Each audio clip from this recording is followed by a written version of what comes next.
অমরনাথ তীর্থযাত্রার সূচনা কিভাবে হলো?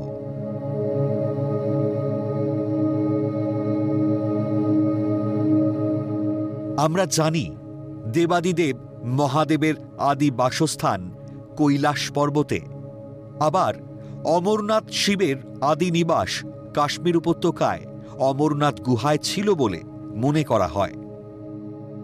হিন্দু ধর্মাবলম্বীদের জন্য এটি একটি পবিত্র স্থান এবং এখানে ভগবান শিবের বাস বলে বিশ্বাস করা হয়। প্রাচীন ধর্মগ্রন্থ অনুসারে মহর্ষি ভৃগু প্রথম অমরনাথ গুহায় ভগবান শিবের লিঙ্গম আবিষ্কার করেন। কথিত আছে, কাশ্মীর উপত্যকা যখন জলের নিচে ছিল তখন কাশ্যপ মুনি তার ঐশ্বরিক ক্ষমতা দিয়ে জল নিষ্কাশন করেন এবং ভৃগু মুনি লিঙ্গ মাটি খুঁজে পান। পরে এক মেষপালক এই গুহার সন্ধান পান। কিন্তু সাধারণ ভক্তরা অমরনাথ যাত্রা কবে থেকে শুরু করল, কোথায় অবস্থিত, কিভাবে যেতে হয়, আজ জানাবো সেই তথ্য। অমরনাথে কবে থেকে তীর্থযাত্রা শুরু হয়েছিল তার সঠিক তথ্য প্রমাণাদি এখনও জানা যায়নি। তবে একটি তথ্যসূত্র থেকে ধারণা করা হয় খ্রিস্টপূর্ব ৩০০ সাল থেকে রাজা আর্যরাজা বরফ নির্মিত শিবলিঙ্গে পুজো দিতেন।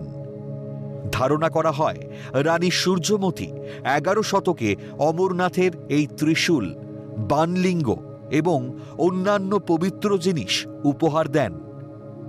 আর্যভট্ট কর্তৃক প্রবর্তিত রাজাবলী পতাকায় এই পবিত্র গুহার ঐতিহাসিক বিবরণ সম্পর্কে খুব বিস্তারিত তথ্য রয়েছে।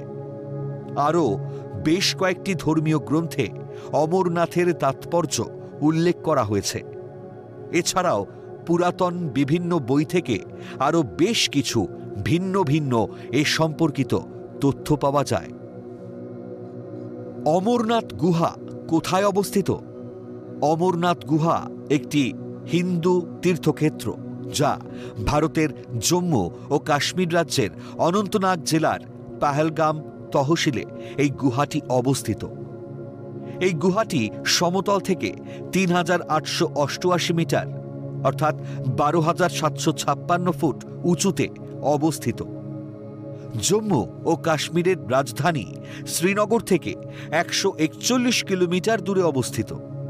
এই তীর্থে যেতে পাহেলগাঁও শহর অতিক্রম করতে হয়। এই তীর্থক্ষেত্রটি হিন্দুদের জন্য খুব গুরুত্বপূর্ণ এবং অন্যতম পবিত্র স্থান বলে বিবেচিত হয়। গুহাটি পাহাড় ঘেরা, আর এই পাহাড়গুলো সাদা তুষারে আবৃত থাকে বছরের অনেক মাস ধরে। এমনকি এই গুহার প্রবেশপথও বরফে ঢাকা থাকে। গ্রীষ্মকালে খুব স্বল্প সময়ের জন্য এই দ্বার প্রবেশের উপযোগী হয়। অমরনাথের গুহাতে চুঁয়ে পড়া জল জমে শিবলিঙ্গের আকার ধারণ করে। জুন জুলাই মাসে শ্রাবণী পূর্ণিমা থেকে শুরু হয় অমরনাথ যাত্রা, শেষ হয় জুলাই অগস্ট মাসে গুরু পূর্ণিমার সময় ছড়ি মিছিলে। জাতি ধর্ম নির্বিশেষে লক্ষ লক্ষ মানুষ এই অমরনাথ যাত্রায় যোগদান করেন। অমরনাথের শিবলিঙ্গের আকার ও উচ্চতা কত?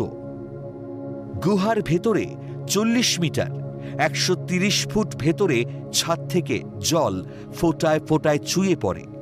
এই চুঁয়ে পড়া জলের ধারা খাড়াভাবে গুহার মেঝেতে পড়ার সময় জমে গিয়ে শিবলিঙ্গের আকার ধারণ করে।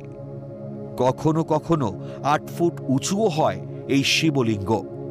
তবে গত কয়েক বছর ধরেই সময়ের আগেই বরফলিঙ্গ গলে যাচ্ছে, যা হয়তো উষ্ণায়নের ফল। জুন জুলাই মাসে শ্রাবণী পূর্ণিমা থেকে শুরু হয় অমরনাথ যাত্রা, শেষ হয় জুলাই অগস্ট মাসে গুরু পূর্ণিমার সময় ছড়ি মিছিলে। মানুষের বিশ্বাস ও ভক্তি নিয়ে জাতি ধর্ম নির্বিশেষে লক্ষ লক্ষ মানুষ এই অমরনাথ যাত্রায় যোগদান করেন। যাত্রার প্রধান উদ্দেশ্যই হল এই শিবলিঙ্গে পুজো দেওয়া ও ঈশ্বরের আশীর্বাদ লাভ করা।